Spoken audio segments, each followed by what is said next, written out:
ساتھ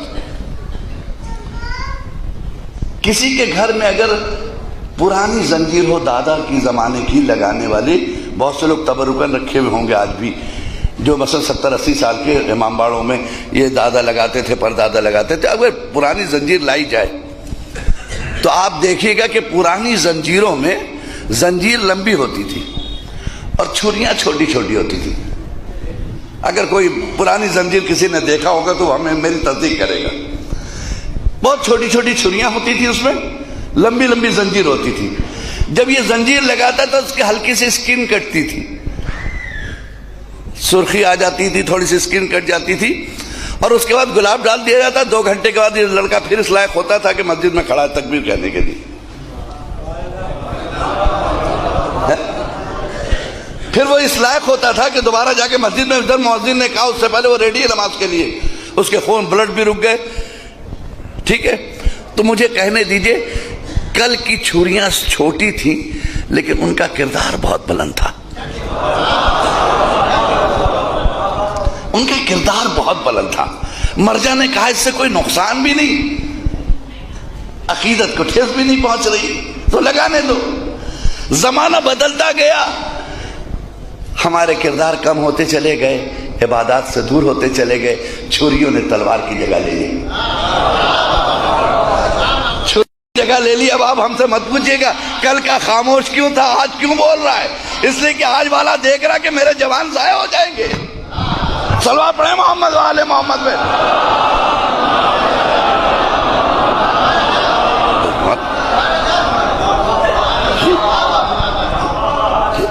ایک اور صلوات پڑھیں محمد والے محمد پہ.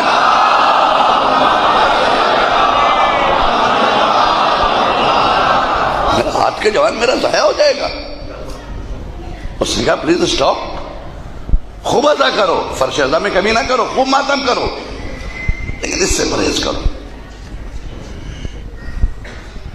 اور حقیقت میں اگر آپ دیکھیے کہ جو ابھی کنڈیشن میں لوگ جذبات میں بیٹھنے کے ممبر پہ بہت زندہ باد زندہ باد، ماتمیوں زندہ باد، ہم ممبر پہ کہہ کے اتنا جوش دلوا دیتے ہیں. ایسے بھی لوگ ہیں، یہ بچے ایسے تھوڑی لگا رہے ہیں، ہم جوش بھی دلوا رہے ہیں ممبر سے بیٹھ کے. ایسے لوگ بھی ہیں جو ورغلاتے ہیں ان کو. یہ بچہ جانتا نہیں ہے. میں نے میرے پاس ایک کلپ آئی جو پتہ نہیں کتنوں نے دیکھی ہوگی، میں دیکھ کے آنکھ بند کر لیا تو غیر مذہب نے دیکھ کے کیا کہا ہوگا مجھے نہیں معلوم، کہ جب اس نے تلوار مارا تو اس کے گوشت کا حصہ کھلتا چلا گیا. پتہ نہیں 40 ٹانکے لگے یا 50 ٹانکے لگے، مجھے نہیں معلوم. ایک ڈاکٹر نے نہیں سیا، اس کو کئی ڈاکٹروں نے سیا. بامبے کا واقعہ. مجھے انصاف سے بتائیے کہ اب جس کے پیٹھ پہ 40 ٹانکے لگے ہوں وہ کیا شام کو رکوع کر سکتا ہے؟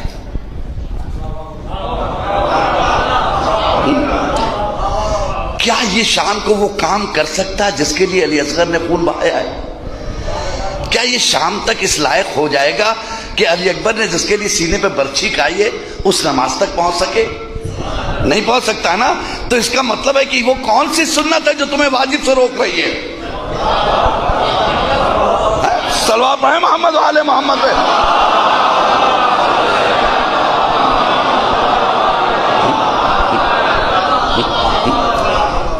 مہینوں ابھی یہ بچہ اس لائق نہیں رہے گا کہ بستر چھوڑ سکے جب تک اس کے زخم نہ بن جائے.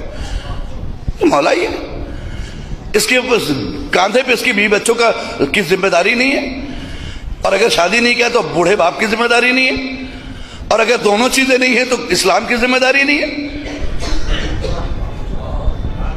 اور اگر اسلام کی ذمہ داری بھی نہیں سمجھتا تو کیا ماتم کی اب ذمہ داری نہیں ہے کہ 15 منٹ کے اندر میں آپ نے ایسا بنا دیا کہ اگر یہ نہ کرتے تو شاید جلوس کے ساتھ گھنٹوں حسین پہ روتے ہوئے جاتے، گھنٹوں ماتم کرتے ہوئے جلوس کے ساتھ جاتے. اب تو آپ اس لائق بھی نہیں کہ اٹھ کے جائیں. اور اس کے بعد آپ نے کلپ ڈال کر کیا بتایا؟ آپ حسین کو خوش کرنا چاہتے ہیں یا پبلک کو؟ اس چیز پر غور کیجئے. میں نہیں کہتا، مولا کے چاہنے والے ہیں، جس طرح سے ہو سکے غم منائیے، لیکن ایسا غم نہ منائیے کہ جس سے آگے غم منانے کے لائق آپ نہ رہیں. بس بس ایسا غم نہ منائیے کہ آگے غم منانے کے لائق نہ رہے. صلوات پڑھیں محمد وآل محمد.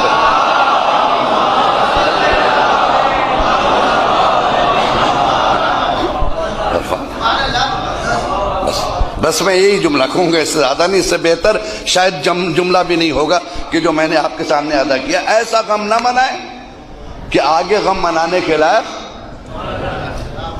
ایسا غم منائیں کہ جب تک سانس چل رہی ہے حسین کے غم گسار رہے. جی ایسا غم منائیں کہ جب تک سانس چل رہی حسین کے غم سوگوار رہے. جی تو آج موبائل کے ذریعے سے اس طرح کے سینڈ ہوتے ہیں. اب دیکھیے گا، میں اگر نہیں ہو تو آپ بتائیے گا، میں بتاؤں گا آپ کو. میرے پاس ہے موجود ایسے کلپس کہ جس کے اندر اس طرح کے خطرناک قسم کے ماتم دکھائی دیے ہیں کہ اگر ہم کسی کو کہتے ہیں کہ میرے مذہب میں آؤ تو اس کلپ کے بعد کہتا ہے کہ سوری. ہم نے کہا کیوں بھائی سوری کیوں؟ تو ہم سے بھی یہی کروائیے گا آپ. ٹھیک، ایسی تبلیغ کرو کہ سامنے والا خود آئے. دیکھیں کسی کو یہ نہیں کہا جاتا کہ حسین پہ رو،